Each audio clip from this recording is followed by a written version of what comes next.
L'anxiété ou l'angoisse existentielle. Un blog de Marie Sulveny Chéry.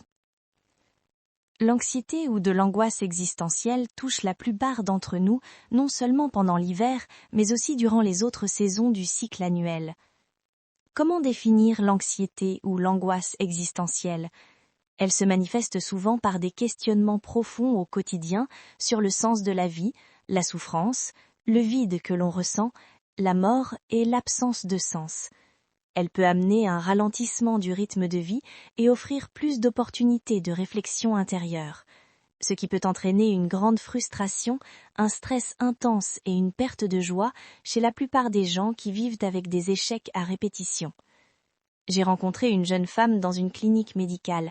Elle m'a confié qu'elle est déjà sur son 3e emploi dans l'espace de 4 mois. Elle m'a fait part de sa déception concernant sa vie remplie d'échecs. Son insatisfaction la rend amère et incertaine. Pourtant, elle a rempli toutes les conditions de qualification pour mener une carrière, mais dès qu'elle commence à travailler, elle se manifeste d'un manque d'intérêt et a envie de tout abandonner sans aucune raison apparente.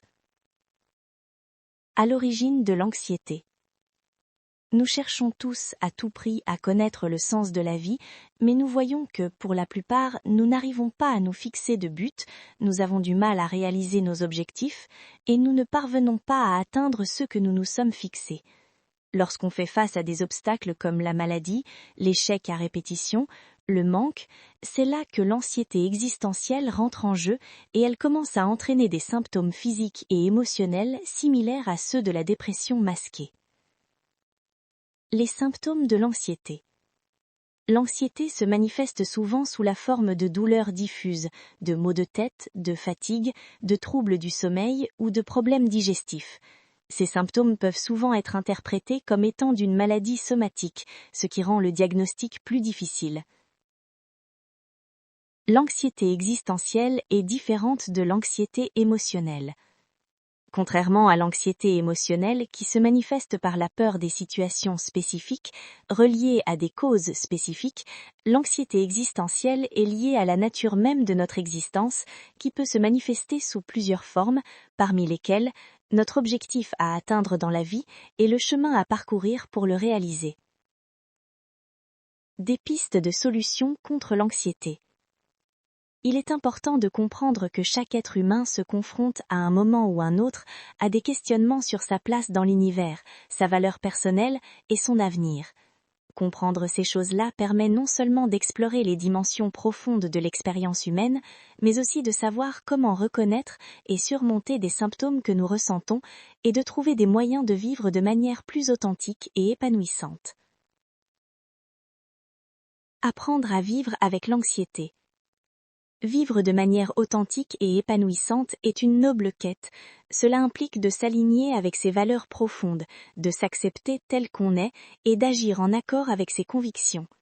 Se connaître soi-même, prendre le temps de comprendre ses propres valeurs, passions et limites, être honnête dans ses relations avec les autres et avec soi-même, éviter les masques et les faux-semblants, prendre des décisions alignées avec ses valeurs, faire des choix de vie qui reflètent ce qui est vraiment important pour vous, exprimer ses émotions, ne pas craindre de montrer ses vrais sentiments, même si cela peut être difficile parfois, être bienveillant envers soi-même, accepter ses imperfections et apprendre à se pardonner.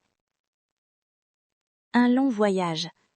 C'est un voyage personnel et unique pour chacun et qu'il n'y a pas de chemin tout tracé.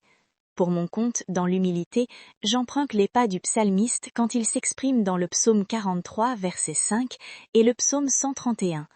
« Pourquoi t'as battu, mon âme, et gémis-tu au-dedans de moi ? Espère en Dieu, car je le louerai encore, il est mon salut et mon Dieu. » Psaume 43, verset 5.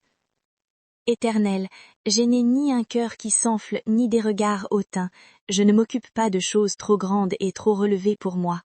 Loin de là, j'ai l'âme calme et tranquille, comme un enfant sevré qui est auprès de sa mère. J'ai l'âme comme un enfant sevré. Mets ton espoir en l'Éternel, dès maintenant et à jamais. Psaume 131.